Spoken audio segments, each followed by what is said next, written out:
ভাই রে ভাই, বিয়ে করেছে এত সমস্যায় পড়তে হবে সত্যি ভাবিনি। সো হ্যালো ফ্রেন্ড, তোমরা সবাই কেমন আছো? আমি চলে এসেছি আবার একটা নতুন ভিডিও নিয়ে। আর বলো না, বরের আবদারের আর শেষ নেই। বিয়ের পর যে এত যন্ত্রণা সহ্য করতে হয় সেটা একটা যারা বিবাহিত তারাই বুঝতে পারবে। আজকে সন্ধেবেলায় এসে খুব মিষ্টি মিষ্টি কথা বলেছে, আমি তখনই বুঝতে পেরেছি নিশ্চয়ই কোনো ধান্দা আছে। তখনই জিজ্ঞাসা করেছি কি হয়েছে, এত তেল দিচ্ছ কেন? তারপরে মিষ্টি মিষ্টি মুখে বলা, একটু বাইরে যেরকম মোমো বানায়, দোকানে যেমন মোমো বিক্রি হয় ওরকম একটু মোমো বানিয়ে খাওয়াবে গো। দেখো যতই হোক বর তো, বারণ করা তো আর যায় না। যাই হোক, ওর আবদার তো রাখতেই হবে। তো তখন আমি সাথে সাথে বললাম ঠিক আছে, তুমি একটু চিকেন নিয়ে এসো আর ওটা কিমা করে নিয়ে এসো, আমি বানিয়ে খাওয়াচ্ছি তোমাকে।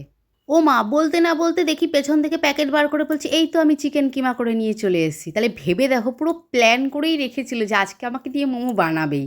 যাই হোক, তাড়াতাড়ি করে সব কিছু রেডি টেডি করে আমি একে মোমোর শেপগুলো আমি করে নিয়েছি। তারপর এদিকে দেখো স্যুপ বানানোর জন্য আমি সব কিছু রেডি করে স্যুপের ওপরেই মোমোটাকে দিয়ে দিয়েছিলাম সেদ্ধ হতে।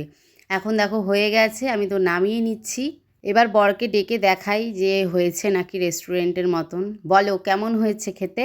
ও আমাকে খেয়ে জানা কেমন হয়েছে, আর তোমরা দেখে আমাকে কমেন্টে জানাও কেমন হয়েছে। তো আজকের জন্য টাটা।